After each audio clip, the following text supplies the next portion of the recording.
Last class में हम लोग कंसेप्ट ऑफ आर्क लेंथ पढ़े थे एंड देन वीडियो के लास्ट में थोड़ा सा डिस्कस किए थे हम लोग लॉ ऑफ कोसाइन के बारे में या बोले कोसाइन रूल के बारे में। आज मैं उसी को कंटिन्यू करता हूँ, लॉ ऑफ कोसाइन को या कोसाइन रूल को। चलिए देखते हैं क्या होता है लॉ ऑफ कोसाइन। जैसे मान लीजिए एक ट्रायंगल है, इस ट्रायंगल का नाम दे देता हूं ए बी सी। इस ट्रायंगल का ए बी साइड का लेंथ मान लेता हूं ए, एसी साइड का लेंथ मान लेता हूं बी एंड बीसी साइड का लेंथ मान लेता हूं सी। यानी कि ए बी का लेंथ है, बी एसी का लेंथ है, सी बीसी का। चलिए मान लेता हूं कि ए का एंगल कितना बन रहा है अल्फा। अल्फा से डरे नहीं, अल्फा क्या है? अल्फा जस्ट मैं यहां पे यूज एंगल को रिप्रेजेंट करने के लिए कर रहा हूं। अल्फा और जगह भी यूज होता है बट यहां पे मैं एंगल को रिप्रेजेंट करने का यूज कर रहा हूं। क्लियर? तो इस कोसाइन रूल के अकॉर्डिंग कहता है कि ट्रायंगल में ये जो एंगल बना है, इस एंगल के जस्ट अपोजिट साइड का लेंथ यानी कि सी, यानी कि ट्रायंगल में जो ये एंगल अल्फा बना है ए के जगह पे, इस एंगल के जस्ट अपोजिट साइड का जो लेंथ होगा उसका स्क्वायर के बराबर होगा अल्फा के साइड में जो दिख रहा है ना साइड ए और बी, यानी कि ए का स्क्वायर प्लस बी का square minus 2 A B cos ये वाला एंगल अल्फा। यानी कि एंगल जो बना है उसके अपोजिट साइड यानी कि सी, यानी कि इसका स्क्वायर के बराबर होगा A square plus B square minus 2 A B cos alpha. Sir ठीक है, यहां पे बना तो सर एंगल यहां भी तो बन सकता है। ठीक है, मान लेते ये एंगल बीटा बना, बीटा भी सिंबल यूज कर रहा हूं इस एंगल को रिप्रेजेंट करने। तो इस एंगल के जस्ट अपोजिट साइड ये वाला, इस अपोजिट साइड का लेंथ क्या है बी, तो इसका स्क्वायर के बराबर होगा बीटा एंगल का। देखिए साइड कौन सा ए है और ये वाला साइड सी, यानी कि ए का स्क्वायर प्लस सी का square minus 2 A B cos कौन सा एंगल, यानी कि बी स्क्वायर किसके बराबर होगा A square plus C square minus 2 A B cos beta. Sir अगर यहां पे एंगल बन गया तो मान लीजिए एंगल गामा बन गया, कोई दिक्कत नहीं है। जो एंगल बन रहा है उसके जस्ट अपोजिट साइड देखिए, इसका अपोजिट साइड, इस एंगल का अपोजिट साइड कौन सा है ए बी, इसका लेंथ क्या है ए।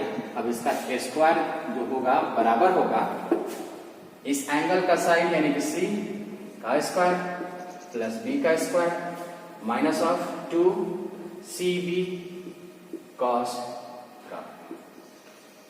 यही क्या है कोसाइन रूल। यही क्या है कोसाइन रूल। एक रैंडमली ट्रायंगल लेते हैं, रैंडमली एंगल लेते हैं और इसको अप्लाई करके देखते हैं होता है कि नहीं। ठीक है,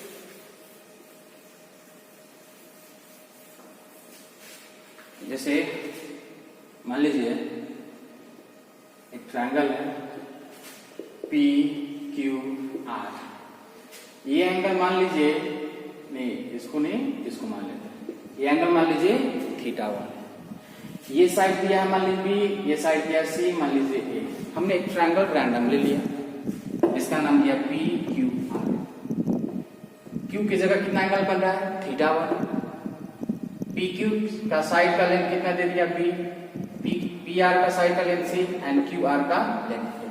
अब यहाँ पे ना कोसाइन रूल लगाना है, तो एंगल फाइंड आउट कीजिए कहां पे एंगल बन रहा है। उसके जस्ट अपोजिट साइड को देखिए, अपोजिट साइड का जो लेंथ होगा उसका स्क्वायर कीजिए एंड देन बराबर कीजिए। कैसे? जो थीटा 1 उसका साइड देखिए बी है, यस स्क्वायर कीजिए। एक और साइड ए है, यस स्क्वायर कीजिए माइनस 2 ए बी या बी ए कॉस कौन सा एंगल थीटा 1, कौन सा एंगल थीटा 1। क्लियर? मान लीजिए सर अगर ये थीटा 2 बन गया, मान लीजिए पी के पास एंगल बना है थीटा 2, डरने की कोई बात नहीं है। जस्ट एंगल के सामने साइड को देखें, Q1 लेंथ ए का स्क्वायर बराबर होगा थीटा 2 का साइड देखिए बी एंड सी यानी कि बी का स्क्वायर सी का स्क्वायर 2bc cos थीटा। मान लीजिए ये एंगल थीटा 3 बन गया, तो इस एंगल के जस्ट सामने देखिए क्या है, b है, तो b का स्क्वायर बराबर होगा थीटा 3 के साइड में कौन है, c और a, तो a का स्क्वायर c का square minus 2ac cos theta 3। Clear, पक्का, गुड। यानी कि हम कोई भी एक ट्रायंगल में अगर एक एंगल दिया है और तीनों साइड दिया है तो हम कोसाइन रूल इस तरह से लिख सकते हैं। क्लियर, चलिए इसका यूज करके हम लोग निकालने सीखते हैं, कुछ डाटा देखते हैं, इसका यूज करने सीखते हैं। ठीक है, जैसे मान लीजिए एक ट्रायंगल दिया हुआ है, एग्जांपल ए एंगल 60 डिग्री दिया हुआ है, ए बी सी, एक ट्रायंगल है, ये कितना दिया हुआ है 60 डिग्री, ए बी सी है। मान लेते हैं ए बी 2 मीटर साइड दिया, यानी कि इस साइड का लेंथ कितना 2 मीटर, एंड देन इसका कितना दिया है 2 मीटर, ये वाला निकालना है, यानी कि ये निकालना है, बी सी निकालना है। एक ट्रायंगल है, इस ट्रायंगल का 2 साइड दिया हुआ, एक 2 मीटर दूसरा 2 मीटर, एक एंगल दिया 60 डिग्री, थर्ड साइड नहीं दिया है, निकालना है। आप कैसे निकालेंगे, तो कोसाइन रूल का यूज करके आप आसानी से निकाल सकते हैं, दिखाता हूं निकाल के।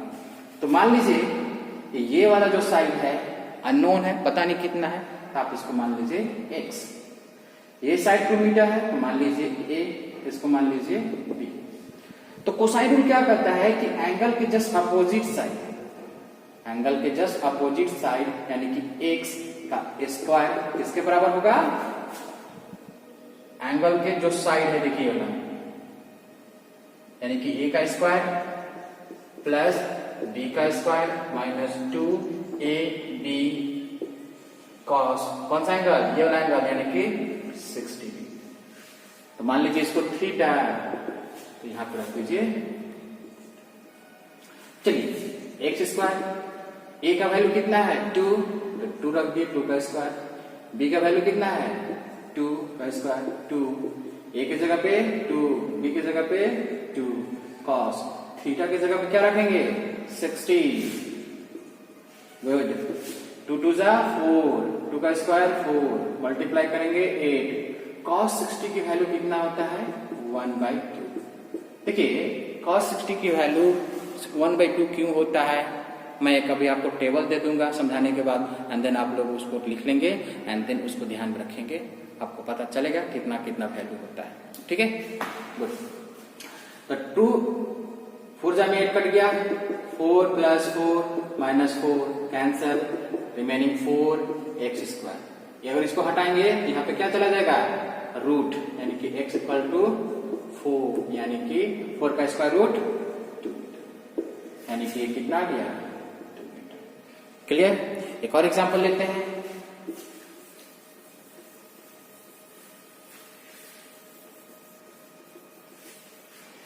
एग्जाम्पल 2, मान लीजिए एक ट्रायंगल है, ये 1 मीटर है, ये भी 1 मीटर है, ए बी सी, ये एंगल 90 डिग्री है। देखिए एक राइट एंगल ट्रायंगल हम लिए हैं, जिसमें ए बी को हमने कितना लिया 1 मीटर, बी सी कितना लिया 1 मीटर, बट ये वाला मुझे पता नहीं है, यानी कि ये वाला साइड का लेंथ क्या है मुझे पता नहीं है। देखिए इस क्वेश्चन को आप पाइथागोरस थ्योरम से ही बता सकते हैं, बट अभी जो हम सीखे ना उसको अप्लाई करके हम देखना चाहते हैं कि उससे निकलता है कि नहीं। Clear, good. तो देखिए मान लीजिए इसको निकालना है, तो मान लीजिए इसको आप x मान लीजिए, तो कोसाइन रूल के अकॉर्डिंग एंगल के जस्ट सामने वाला साइड का जो लेंथ होगा उसका स्क्वायर जो होगा बराबर होगा एंगल के साइड देखिए वाला, यानी कि 1 का स्क्वायर प्लस इसका स्क्वायर माइनस 2 1 यानी कि ये वाला इंटू ए, फिर कॉस ये वाला एंगल यानी कि 90। तो 1 का स्क्वायर 1 का स्क्वायर 1, 2 इंटू 1 यानी कि 2, cos 90 की वैल्यू 0 होता है, cos 90 की वैल्यू 0 होता है। एक्स स्क्वायर 1 प्लस 1 2, 2 इंटू 0 0, 2 अगर ये स्क्वायर हटेगा तो यहाँ पे रूट चला जाएगा, यानी कि x इक्वल टू √2 मीटर, यानी कितना आया ये √2 मीटर। आप अगर पाइथागोरस थ्योरम से भी निकालते हैं तो आपका आंसर यही आएगा। एक और एग्जांपल ले लेते हैं रैंडमली।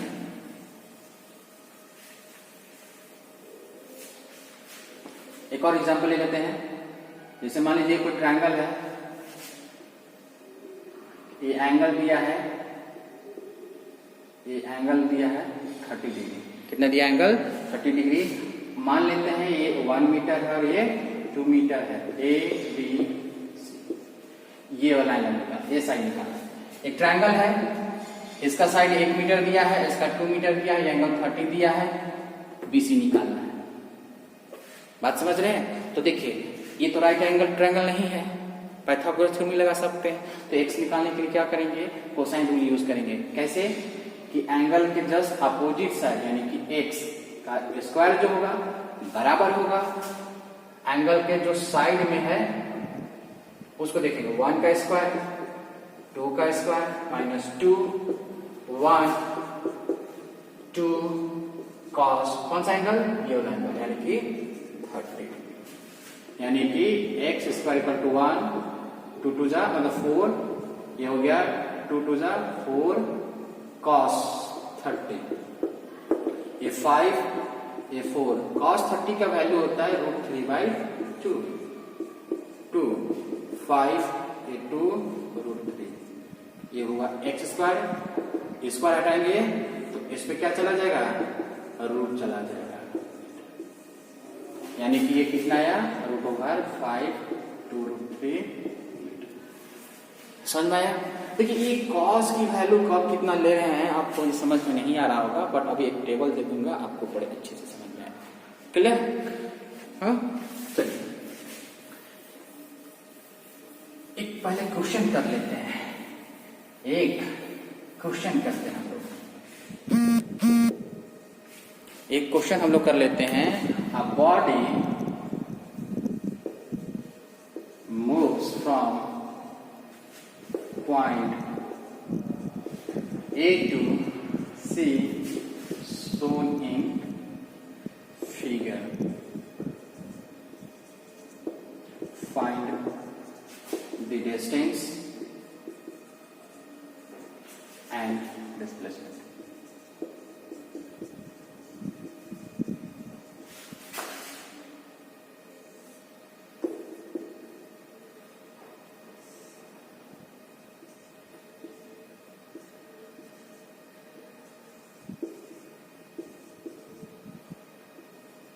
देखिए एक क्वेश्चन है, इस क्वेश्चन में बोला है कि a body moves from point A to C shown in figure, find the distance and displacement. देखिए एक फिगर दिया हुआ है, इस फिगर में शो कर रहा है कि एक ऑब्जेक्ट जो है या बॉडी ए से स्टार्ट करता है एंड देन सी तक जाता है, यानी कि ए क्या है? इनिशियल पोजीशन और सी क्या है? Final position. यानी कि इस डायग्राम में क्या शो करता है कि ए से स्टार्ट करता है और फाइनली कहां तक जाता है? सी तक जाता है। तो ए से बी तक कितना ट्रेवल किया? 5, बी से सी कितना कर रहा है? 3 मीटर। अब बताना इस केस में डिस्टेंस क्या होगा एंड डिस्प्लेसमेंट क्या होगा। तो डिस्टेंस निकालना कोई बड़ी बात नहीं है। तो डिस्टेंस क्या होगा? सिंपल लेंथ को जोड़ देना है, यानी कि A B plus B C, यानी कि ए बी कितना है? 5, बीसी कितना है? 3, यानी कि 8 मीटर डिस्टेंस हो गया। बट डिस्प्लेसमेंट में यहाँ पे आपको दिक्कत होगा, यहाँ पे डिस्प्लेसमेंट में होगा। चलिए डिस्प्लेसमेंट निकालते हैं। ये एंगल डायग्राम में दिया हुआ था, हमने लिखा नहीं, चलिए मान लेते हैं 30 डिग्री। एक नहीं लिखे थे, क्वेश्चन में दिया हुआ था 30 डिग्री, ठीक है। चलिए अब डिस्प्लेसमेंट अगर निकालना है तो सिंपल सा सोचिए आप कि डिस्प्लेसमेंट कौन सा लेंथ देगा। ये वाला तो देगा डिस्टेंस, तो डिस्प्लेसमेंट कौन देगा? ए और सी के बीच का जो शॉर्टेस्ट डिस्टेंस होगा वही, क्योंकि ए से स्टार्ट किया था इनिशियल, सी तक गया है यानी फाइनल। तो डिस्प्लेसमेंट क्या होता है? Shortest distance between initial and final, यानी कि इनिशियल और फाइनल के बीच में जो शॉर्टेस्ट डिस्टेंस होगा वही डिस्प्लेसमेंट, और शॉर्टेस्ट डिस्टेंस ये वाला है। यानी कि अगर हमें डिस्प्लेसमेंट चाहिए तो हमें क्या निकालना होगा? ए सी। अगर ये निकाल देते हैं तो हमें डिस्प्लेसमेंट मिल जाएगा। तो देखिए ABC एक ट्रायंगल बन रहा है। इस ट्रायंगल में AB दिया हुआ है, BC दिया हुआ है, एंगल भी दिया है, बट ये वाला साइड अननोन है, नहीं दिया है। तो चलिए मान लेते हैं इसको x। अगर मैं x निकाल लेता हूं तो x ही क्या हो जाएगा, डिस्प्लेसमेंट, क्योंकि x AC है। मान लेते हैं AC इक्वल टू x, यानी x निकाल लेते हैं तो हमारा डिस्प्लेसमेंट मिल जाएगा। चलिए कोसाइन रूल लगाते हैं। तो कोसाइन रूल क्या करता है, एंगल के अपोजिट साइड यानी कि x का स्क्वायर जो बराबर होगा एंगल के साइड यानी कि 5 का स्क्वायर, 3 का square minus 2 into 5 into 3 cos, कौन सा एंगल 30। तो चलिए 5 का स्क्वायर 25, 3 का स्क्वायर 9, फिर 5 टू 10 इंटू 3 यानी 30 कॉस 30। तो ये कितना हो गया 4 3, ये हो गया 30, कॉस 30 का वैल्यू होता है √3/2, कट गया 15 से, यानी कि 34 माइनस 15 √3 x। इसको हटाएंगे तो इस पे रूट चला जाएगा 50√3 मीटर। यानी कि अगर आप इसको √3 की वैल्यू रखते हैं 1.73 मल्टीप्लाई करते फिर माइनस करेंगे तो आपको आंसर x की वैल्यू मिल जाएगा। यानी कि डिस्प्लेसमेंट कितना आया, √34 माइनस 50√3 मीटर। क्लियर। अब इसी क्वेश्चन को मैं चेंज करके बताता हूं और अच्छे से।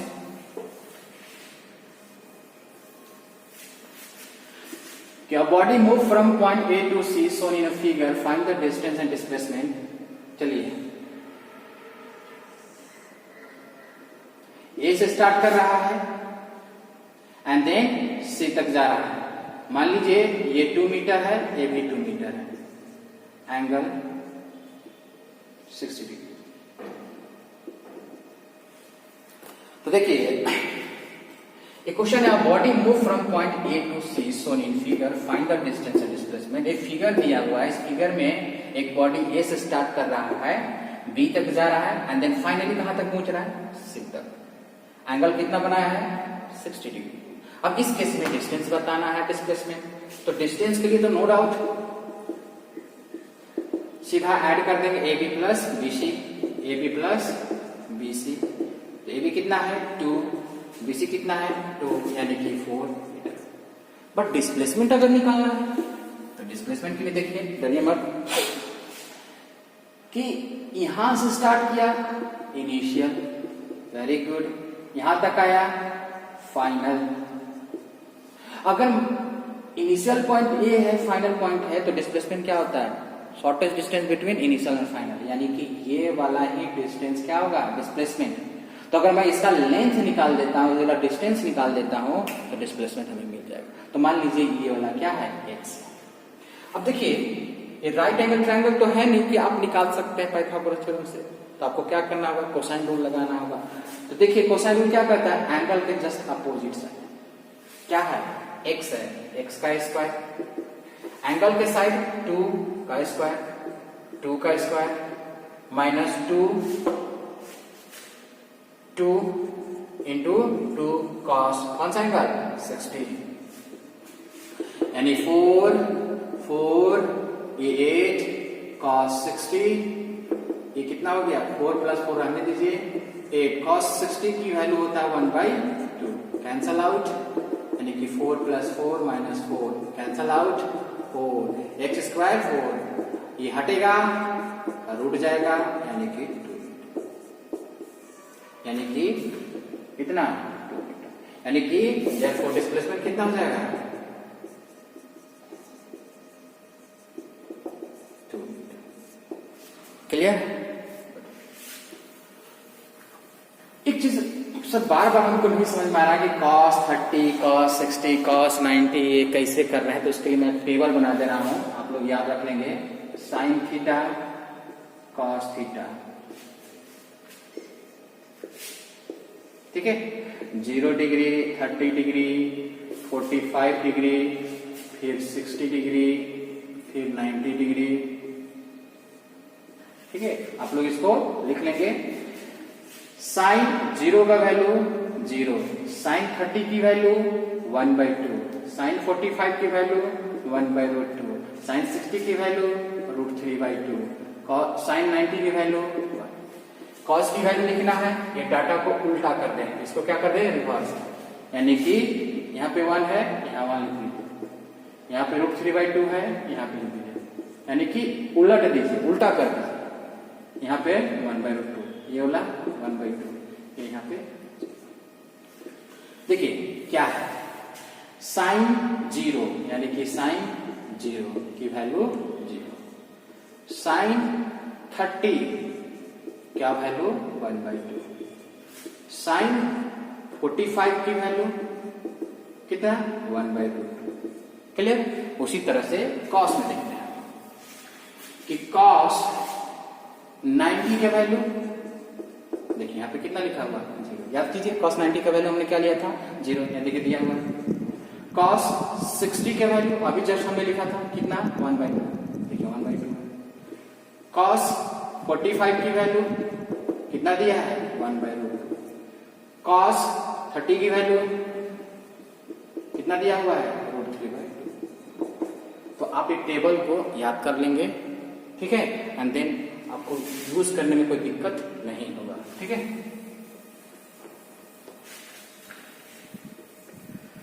चलिए अब हम लोग लॉ ऑफ कोसाइन पढ़ लिए, आर्क लेंथ पढ़ गए, अब ये दोनों का अप्लाई करेंगे हम लोग डिस्टेंस निकालने के लिए, डिस्प्लेसमेंट निकालने के लिए सर्कुलर पाथ में। तो चलिए अब पढ़ते हैं calculation of distance and displacement in case of circular path. अब arc length and cosine rule के बारे में पढ़ लिए, अब हम लोग दोनों का यूज करेंगे कि जब एक ऑब्जेक्ट सर्कुलर पाथ में मूव करेगा तो डिस्टेंस कितना ट्रैवल करेगा और डिस्प्लेसमेंट कितना। चलिए केस वाइज समझते हैं। केस वाइज मान लीजिए एक सर्कुलर पाथ है, ये क्या है सर्कुलर पाथ है, इस सर्कुलर पाथ का सेंटर ये मान लीजिए O, मान लीजिए O। इस सर्कुलर पाथ का रेडियस मान लेते हैं R है, रेडियस क्या है, कोई एक ऑब्जेक्ट यहां से यानी कि पॉइंट ए से स्टार्ट करता है मूव करना एंड पॉइंट बी पे जाता है और सेंटर के साथ एंगल कितना बना देता है, क्लियर। यानी कि पॉइंट ए से चलता है एंड देन बी पॉइंट पे जाता है और एंगल कितना बन रहा है 90 डिग्री। अब इस केस